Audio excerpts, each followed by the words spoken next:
qui est traditionnellement des Pyrénées, de la légende de Napoléon, qui vient du soldat de Napoléon, qui fait que à l'époque, il dit qu'ils n'avaient pas trop à manger, donc du coup ils se mettaient de la pâte sur les baïonnettes et qui tournaient. Et donc ça viendrait de là, le gâteau à la broche. Il y en a dans l'Aveyron. Là, la différence de l'Aveyron, c'est que ceux de l'Aveyron, ils ont moins de pics, ils sont plus ondulés, ils ont plus de pâte. Les nôtres sont plus dans les pics, plus la tradition, plus il y a de pics, plus ils sont jolis, plus ils sont goûteux, plus ils ont cuit en fait.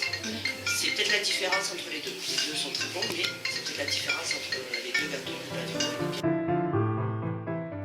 La pâte avec la farine, du beurre, des œufs et du sucre aromatisé. Donc dans les Pyrénées, on reste avec le rhum, un bon rhum pour se tenir au chaud. Et voilà, donc la préparation se fait avec une certaine recette qui restera secrète, une technique qui restera secrète. Et après ça se fait sur un moule. À l'époque il se faisait en bois.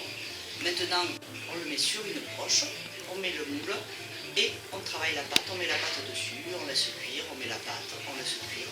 Et ça en fonction de en fonction du poids du gâteau, on peut mettre 1 heure, 2 heures, ça peut être plus ou moins long.